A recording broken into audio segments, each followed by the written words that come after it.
SEI, que investiga a Associação Bom Pastor, realizará oitivas na segunda-feira. Saúde libera vacinação contra a meningite C a profissionais da educação. Fundação Padre Albino registra aumento na captação de córneas.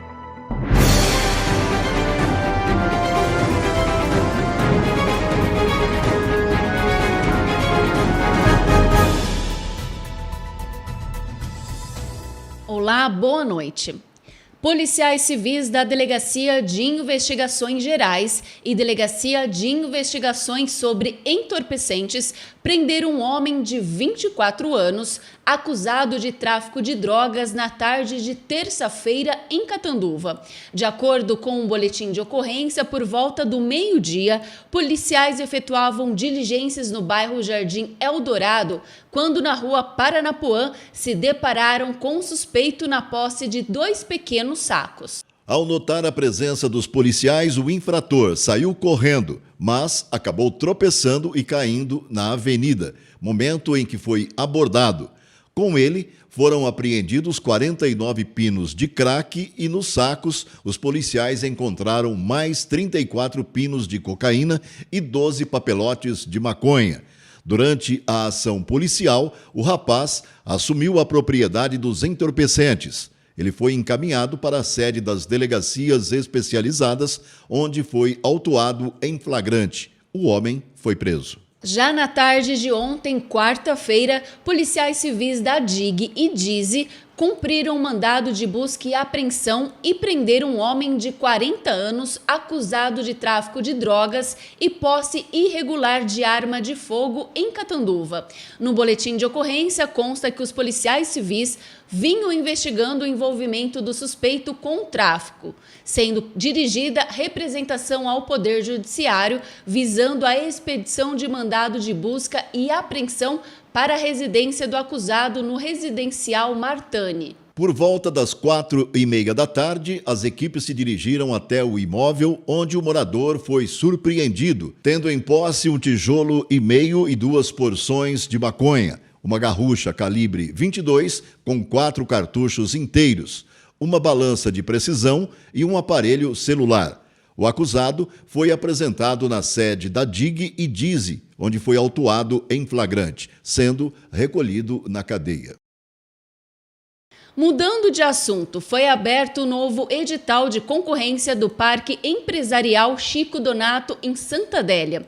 As 2 principais importâncias dessa nova concorrência é que quem adquirir um terreno terá o prazo máximo de 12 meses contados da assinatura do contrato para o encerramento da construção e início das atividades. O outro item é que a empresa deve ter no mínimo 3 funcionários registrados. Na próxima segunda-feira, dia 19 de junho, às 10 horas da manhã, a Prefeitura realizará uma reunião na Câmara Municipal com os interessados para esclarecer todas as dúvidas. Quem puder também pode entrar em contato no setor de licitação para retirar a lista da documentação necessária, além de esclarecimento das dúvidas. Outras informações também podem ser obtidas pelo telefone 3571-3700. Falando agora sobre política, a Comissão Especial de Inquérito criada pela Câmara Municipal de Catanduva para apurar a realidade sobre os loteamentos da Associação Bom Pastor realizará na próxima segunda-feira as oitivas com as pessoas envolvidas no suposto projeto habitacional. Para falar sobre isso, conversamos com o vereador Maurício Gouveia, que é presidente da SEI. Eu gostaria de convocar a todos os associados da Associação Bom Pastor, a toda a população catanduvense, para que acompanhe, Marcos.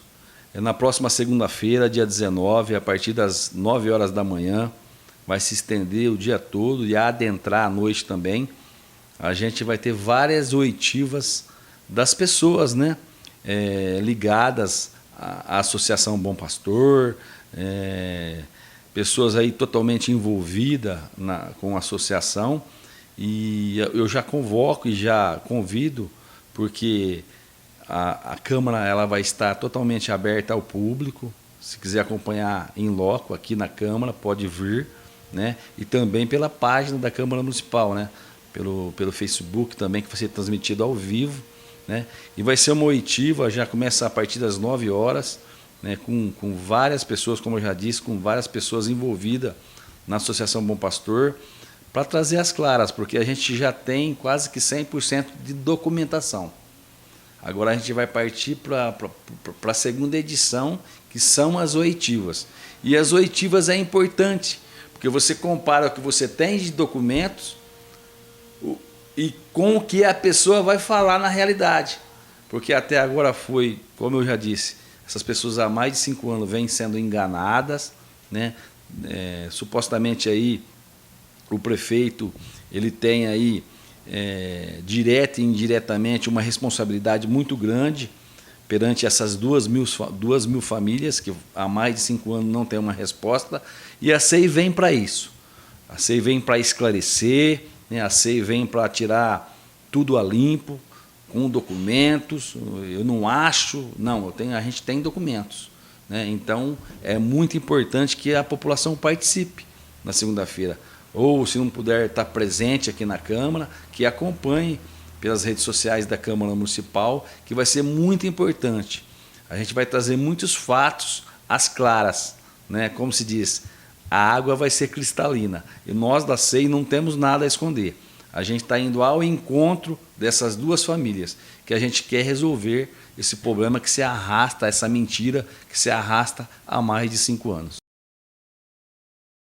E a Secretaria Municipal de Saúde liberou a aplicação da vacina contra a meningite C para todos os profissionais da área da educação, tanto das redes pública quanto privada de Catanduva. É importante ressaltar que o imunizante é direcionado para quem está na ativa, ou seja, quem trabalha atualmente em escolas.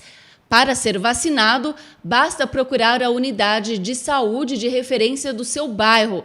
A vacina estará disponível enquanto durarem os estoques. A meningite é um processo inflamatório das membranas que envolvem o cérebro e a medula espinhal, podendo ser causada por diversos agentes infecciosos, como bactérias, vírus, parasitas e fungos, ou também por processos não infecciosos. Por isso, ressaltamos a importância de você procurar uma unidade de saúde e se vacinar.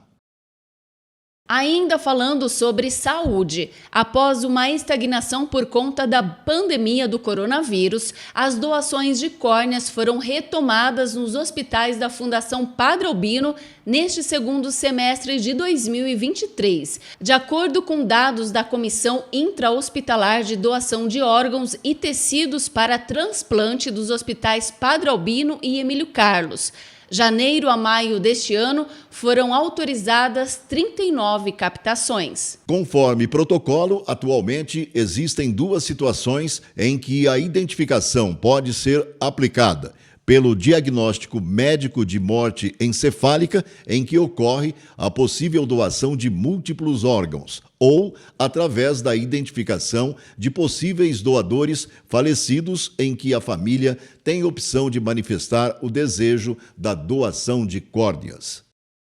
E daqui a pouquinho, às 8 horas da noite, no Garden Shopping, o Instituto Federal de Catanduva realizará um evento de divulgação científica. Os alunos do 4º ano do curso de licenciatura em Química farão uma mostra de experimentos para explorar a ciência de uma forma diferente e divertida.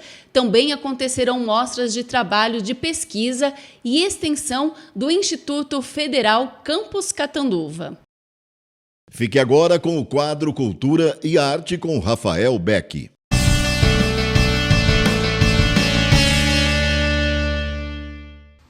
Olá, Natália. Oi, Marcos. Final de semana chegando e com ele veio esse friozinho que é super bom para quem gosta de programas culturais. Vamos começar pelas nossas dicas de cinema, além dos filmes que já estão em cartazes, como A Pequena Sereia, Velozes e Furiosos 10... e também o Homem-Aranha no Aranhaverso. Além desses filmes, tem uma grande estreia, a estreia da semana. E eu falo grande estreia porque eu adoro esse gênero de filme, que é um filme de super-herói, o filme The Flash. Olha, esse filme é muito aguardado pelos fãs de quadrinho, pelos fãs de cinema, porque ele vai contar a história de quando o The Flash faz uma incursão no multiverso para tentar voltar no passado e mudar o presente. Então é um filme de viagem no tempo, vai fazer várias homenagens a outros filmes da DC Comics e com certeza a molecada vai adorar, mas também os adultos, porque tem muita homenagem ali dos filmes dos anos 90, dos filmes antigos, até da era Zack Snyder, que fez a Liga da Justiça. É um filme que foi muito esperado também pelos fãs por conta das polêmicas do Ezra Miller, que é o ator principal que faz o Flash. Ele se envolveu em muitas polêmicas e todo mundo achava até que esse filme seria cancelado, mas a crítica tem falado muito bem do filme, falado que é um dos melhores filmes da DC e que com certeza, se você é fã de quadrinhos, se você é fã de super-herói, você vai curtir muito esse filme. The Flash estreia e tá lá no cinema do Garden Shopping. Você pode conferir toda a programação no Instagram do Garden Shopping Catanduva. No Sesc, tradicional também, né? Tem muitas programações no Sesc para o final de semana. E vamos começar para sexta-feira de tarde. Você que tem disponibilidade de ver teatro, tem uma peça incrível que conta a história do Mazzaropi. Essa história é feita pela Cia Arte das Águas, que é daqui de Ibirá, né? O diretor Buca e grande elenco. É uma peça que teve mais de 60 prêmios, participou de diversos festivais e conta, né, a história do Mazzaropi, que é esse grande artista brasileiro. Essa peça faz a homenagem a eles. É às 3 da tarde no Sesc Catanduva e é de graça. Se você está com o tempo livre nessa sexta-feira, vai lá assistir essa peça de teatro incrível. No Sesc também, no sábado, tem as contações de história. E aí eu vou falar aqui de forma até um pouco pessoal, porque sou eu que estarei lá, junto com o Lucas Alves, do Coletivo Delarte, e nós estamos contando histórias que é baseado no universo Guimarães Rosa, que é um escritor mineiro, um dos principais escritores brasileiros, talvez um dos melhores do mundo, e nós vamos apresentar esse universo para crianças. Neste sábado nós vamos contar A Menina de Lá, que é um conto que faz parte dos livros do Guimarães Rosa, e nós adaptamos esse conto para que as crianças ouçam e conheçam, né, mais desse grande escritor brasileiro. Depois, no domingo, também teremos a Cia Arte das Águas, também aqui de Ibirá, né? O mesmo grupo que vai apresentar do Mazzaropi, vai apresentar o Menino Coruja, um espetáculo para toda a família, que tem tradicionalmente aos domingos, 10h30 da manhã no Sesc, e conta a história de um menino que, após a morte da mãe, ao ver o pai solitário, ele vai se reconectar, porque ele gosta de passarinhos, ele cria passarinhos, e ele vai se reconectando com a vida ali por meio da natureza, por meio dos passarinhos e dos bichinhos. O Menino Coruja é um espetáculo para toda a família, como eu falei, e você pode assistir de graça no Sesc Catanduva. Lembrando que se você quer ir no Sesc Catanduva, você não precisa ser sócio, não funciona mais como um clube. É só você ir lá. Algumas atividades você precisa ter credencial, outras não. Geralmente, os espetáculos de teatro, de dança, de música, não precisam ter. É só ir lá. E quando for alguma atividade que é paga, são preços bem populares e muito acessíveis. Tá bom? Eu vou ficando por aí. Curta um pouco esse friozinho. Vá ao cinema, vá ao Sesc, vai ver teatro e participe da cultura da nossa cidade e de toda a região. Tchau, Natália. Tchau, Marcos. Até mais.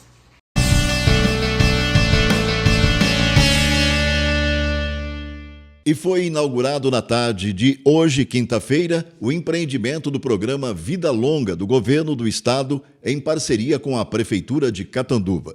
O evento contou com a presença do secretário estadual de Habitação, Marcelo Branco, e do secretário estadual de Desenvolvimento Social, Gilberto Nascimento. Por causa da chuva, a inauguração foi transferida para o gabinete do prefeito Padre Osvaldo. O conjunto comunitário de moradia assistida é destinado a idosos de baixa renda, em situação de vulnerabilidade social. Ao todo, serão 28 unidades e o investimento na obra foi de R$ 3.700.000. Nós estamos muito agradecidos, justamente por o Estado, através do governador Tarcísio de Freitas, ter enviado 2 secretários para fazer a inauguração desse grande projeto Vida Longa, porque é um projeto que vai acolher pessoas em situação vulnerável, acima de 60 anos, que estão precisando desse amparo, dessa dignidade. É um projeto de qualidade e nossa grande preocupação é em relação aos idosos, de maneira que estamos fortalecendo as parcerias com as instituições que cuidam dos idosos, dobrando os valores de repasse, ampliando as vagas. Agora, com mais 28 unidades, teremos uma capacidade para olhar e condições de oferecer para esses nossos idosos de Catanduva. É Catanduva em desenvolvimento, então estamos muito agradecidos. O conjunto, ele já está preparado, pronto para os contemplados morarem?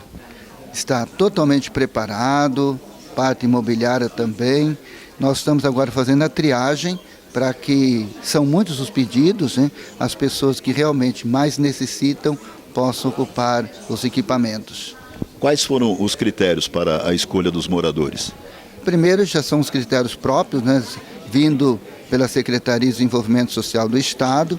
Um dos critérios, pessoa de 60 anos acima, que tem condições de manter suas atividades, os cuidados da casa, os cuidados de si, os cuidados da roupa, e ao mesmo tempo que não tem condições de morarem, sejam por situações da família ou são pessoas que não têm famílias. São alguns critérios que vão nortear essa triagem. Além de moradia, quais outros benefícios e assistências esses moradores terão? Eles terão todo o amparo, né? Todo o cuidado. Lá será um condomínio, né? Um condomínio que vai estar sobre os cuidados da assistente social. Ali terá assistente social, teremos psicólogo, teremos médicos, todos que vão dar esse amparo para que eles possam ter uma vida de qualidade. Secretário de Desenvolvimento Social, Gilberto Nascimento, gostaria que o senhor falasse a respeito do programa Longa Vida e também para onde mais ele vai se estender. Bom, o programa Vida Longa, na verdade, ele vai atender aí beneficiários idosos, né, que têm alto índice de vulnerabilidade, são sozinhos. A gente sabe que esse é um número que tem crescido, até porque a pirâmide etária aqui do nosso país, né, ela tem se modificado a cada momento. A gente tem mais idosos vivendo mais tempo. Então essa é uma preocupação do governador Tarcísio, para que a gente possa fazer cada vez mais a ampliação desse programa. No dia de hoje são 28 unidades que nós estaremos fazendo esse anúncio aqui junto com o prefeito, junto com o secretário Marcelo Branco de Habitação. Então a gente crê que para frente, um pouco mais à frente, aí a gente vai ter novas unidades também aqui na cidade e muito mais na região. O governo está preparado para a expansão desse programa? Sim, o governo está preparado. Na verdade, a gente vem fazendo essa construção em conjunto, tanto o desenvolvimento social, que é onde identifica os beneficiários e leva essa necessidade aí para a Secretaria de Habitação. Então a gente tem trabalhado em conjunto realmente, existe um diretor inclusive que fica sempre lá com a gente e a gente discutindo em cima desse mapa de vulnerabilidade que a gente tem no estado. Então isso está avançando de maneira bem rápida. Empreendimento do qual nós sempre nos orgulhamos muito, né? A oportunidade das pessoas mais idosas terem um local adequado para viver. São 28 unidades que comportam até 56 pessoas e a cidade de Catanduva passa a ter, portanto, esse novo equipamento daqui para frente administrado pela prefeitura. O cadastramento das pessoas já está sendo feito pela prefeitura. Nos próximos dias as pessoas já deverão estar mudando para esse empreendimento. E é a oportunidade dessas pessoas terem aí uma longínqua vida pela frente. Quantas cidades foram contempladas? Nós já temos aí algo em torno de 50 cidades e outras em construção. Nós aqui hoje em Catanduva fazemos também regularização fundiária, que é entregar as escrituras para lotes que foram que foram urbanizados anteriormente e unidades que foram regularizadas. São 64 escrituras que nós entregamos também. Também o prefeito deve, hoje por conta da chuva foi um pouco mais difícil fazer a entrega para esses moradores, mas nos próximos dias ele deve estar fazendo essa entrega também. Mas a chuva não atrapalha o andamento da entrega do conjunto? De forma nenhuma, né? Nós viemos aqui, vamos fazer uma vistoria agora com o prefeito lá presente e já faremos a entrega para ele. Ele já nos próximos dias já está providenciando a mudança dessas pessoas para o empreendimento. Recebemos agora em nossa bancada Dr. Júnior Dezuani com o quadro Sua Saúde, Seu Direito.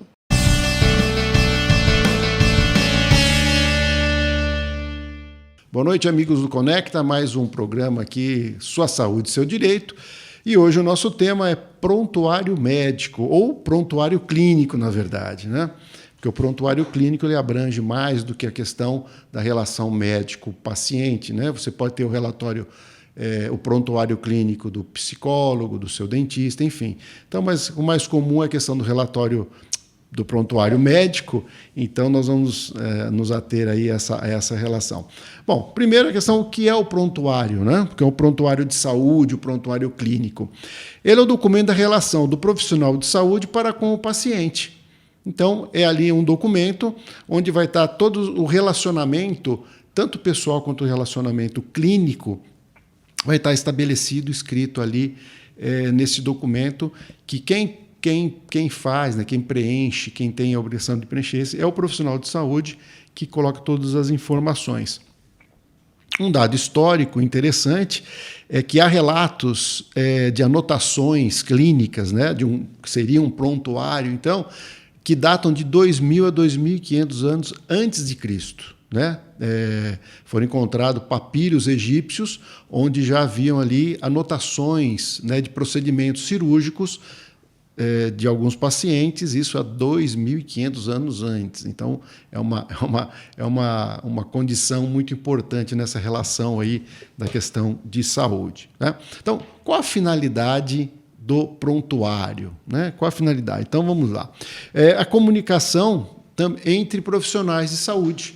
Então, ao passo que eu tenho um paciente e eu vou atender esse paciente, eu não preciso ficar perguntando para o paciente questões da sua saúde ou mesmo procurar os outros profissionais que o atenderam. Eu, de posse do prontuário deste paciente, eu tenho todo o histórico de tratamento, de procedimentos, enfim, tudo que aconteceu na vida pregressa dele em relação à sua saúde.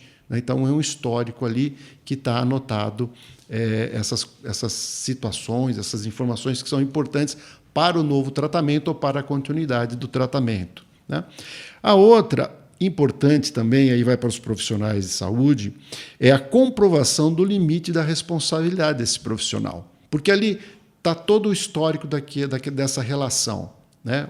Relação profissional ou médico-paciente. Então, está tudo aquilo que aconteceu, todas as informações passadas, todos os diagnósticos. Então, ali também você delimita, isso é importante para o profissional, você delimita a sua responsabilidade, né? Mostrando ali o que ele fez, o que ele explicou, todas as informações que foram passadas para o paciente e que, no momento de uma dúvida quanto a qualquer procedimento, no prontuário está estabelecido que o profissional passou aquela informação, que o profissional tomou aquela atitude baseada no diagnóstico, enfim, é um documento muito, muito, muito importante, principalmente para o profissional de saúde. Okay? E além, evidentemente, que eu já disse aqui, do histórico das informações clínicas do indivíduo, né, que vão ajudar muito nos próximos diagnósticos, nos prognósticos, a partir de um histórico que você tem. Também é importante dizer que nós podemos ter mais de um prontuário. Então, eu posso ter um prontuário clínico ambulatorial, posso ter um prontuário clínico na clínica médica, no consultório do médico, ou do outro hospital, um prontuário de um procedimento que eu fiz. O interessante é que todos estejam unificados, mas nem sempre é possível em função da diversidade de estabelecimentos de saúde, de clínicas, enfim. Mas o importante é que cada profissional mantenha sempre esse prontuário muito bem preenchido. Algumas finalidades nós já falamos, né? e algumas informações, essas informações que estão no prontuário, né? Quem tem acesso a essa informação? Então, de antemão, já digo, as informações de um prontuário de saúde, elas são extremamente sigilosas. Então, quem tem acesso a essa informação? Evidentemente, o profissional médico, quando necessário ao tratamento, o próprio paciente, quando não, os seus responsáveis legais ou representantes legais, isso pode ser inclusive um terceiro, desde que outorgado a esse terceiro, né, o direito de buscar essas informações. Então, se tiver um paciente que está acamado ou inconsciente, enfim, aí existe o seu representante legal, um cônjuge, filhos, enfim, né, ou ele outorgar isso através de um terceiro, de uma procuração, para que ele possa ter acesso às informações, ou também por ordem judicial. Então, imaginemos que numa demanda judicial, para a defesa do profissional de saúde, ele precisa mostrar o prontuário. Então, através de uma autorização judicial, ele pode ter acesso a as informações do paciente, porque não são deles, mesmo até enquanto ele sendo o médico ou o profissional de saúde, as informações são do paciente. Um dado muito interessante que a gente se depara muito nas questões judiciais é a autoridade policial, um delegado de polícia, não pode ter acesso ao prontuário, mesmo enquanto na investigação, na apuração de algum delito envolvendo questões de saúde, nem a autoridade policial pode, né? Não é incomum a gente ter assim, se deparar com situações onde os hospitais e clínicas, né, procuram e falam assim: olha, estou aqui, o investigador de polícia, o delegado requisitou o prontuário médico do fulano para uma investigação policial. Não forneça. Não é um direito, não é possível fornecer isso, mesmo para a autoridade policial, mesmo para a investigação criminal. Por quê? Porque é dado sigiloso, é sigilo, informações do paciente, só a ele pertence. A autoridade policial deve requerer isso junto a um juiz de direito, que, aí sim, como a ordem judicial, aí é fornecido esse prontuário. Mesmo assim, os colegas advogados já sabem, e pelo menos temos essa prática, né, adotamos isso. Mesmo com uma ordem judicial, nós pegamos as informações, ou impressas ou digitais, faça um lacre nisso e é entregue à autoridade judiciária, que ela faça a entrega, então, para a autoridade policial. Por quê? Porque se no vazamento de uma dessas informações, a responsabilidade não fica nem com o estabelecimento e nem com o advogado que as forneceu ou que as solicitou. Então, é muito importante isso. Você, profissional de saúde, tem que ter isso muito em mente. Muito cuidado com essas informações. Ok?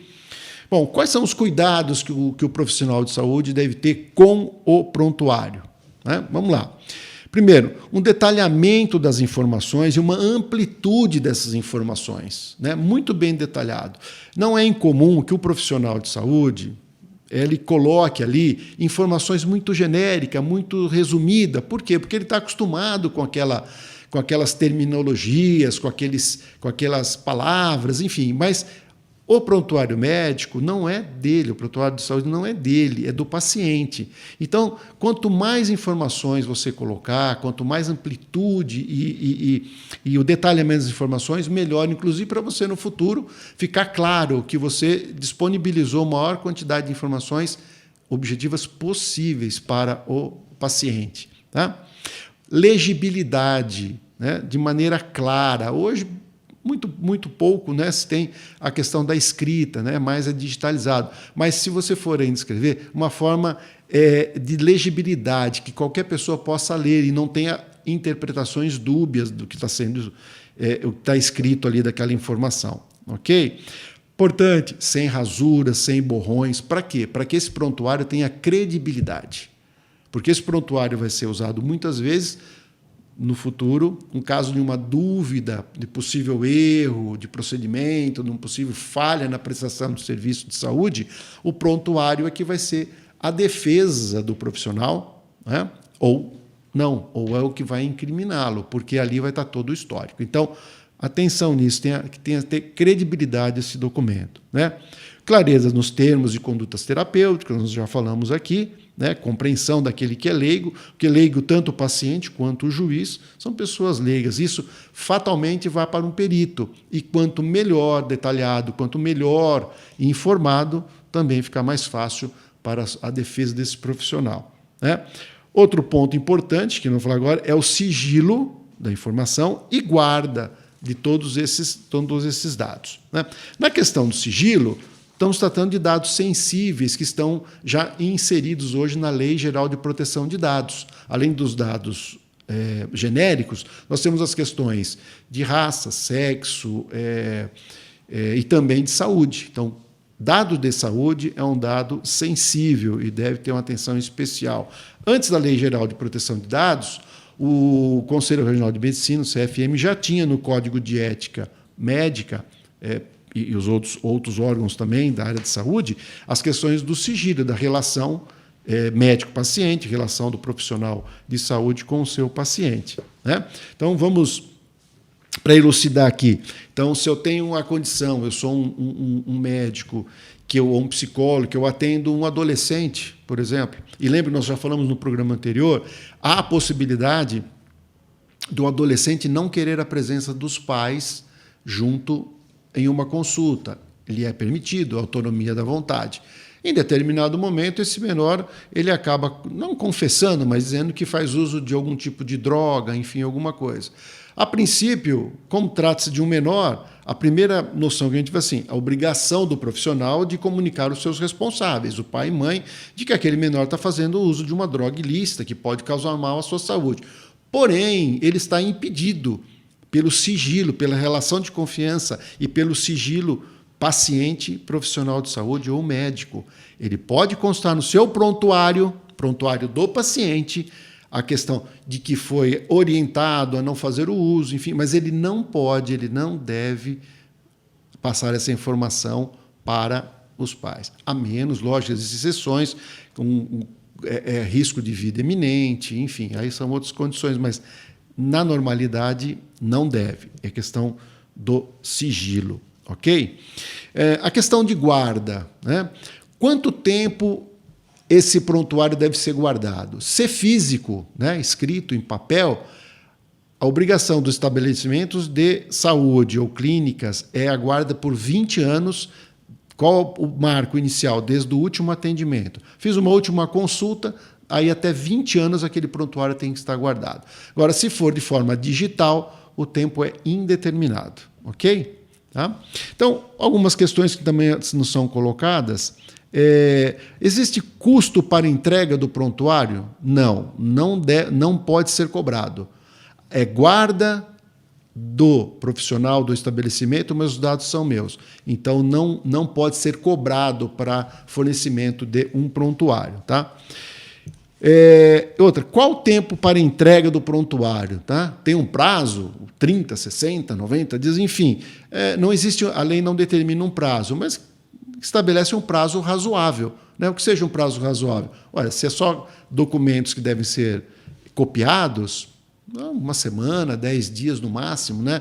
Ou se alguma outra impossibilidade, mas um tempo razoável, vai de caso a caso aí, mas não tenha muita complexidade. Tá ok, meus amigos? Espero ter colaborado dessa noção muito básica da questão do prontuário, mas serve hoje mais a conversa aí para os nossos amigos profissionais da área de saúde. Tenham sempre isso muito bem registrado que você vai precisar, ok? Lembrando que nós estamos aguardando as suas perguntas, as suas sugestões em novos programas aí, Facebook, Instagram, Júnior Dezuani, tudo junto, tá? Ou mande a sua pergunta, a sua solicitação de tema aqui para o WhatsApp do Conecta, que é o 17, nosso DDD, 992489494. Obrigado, amigos. Até a próxima.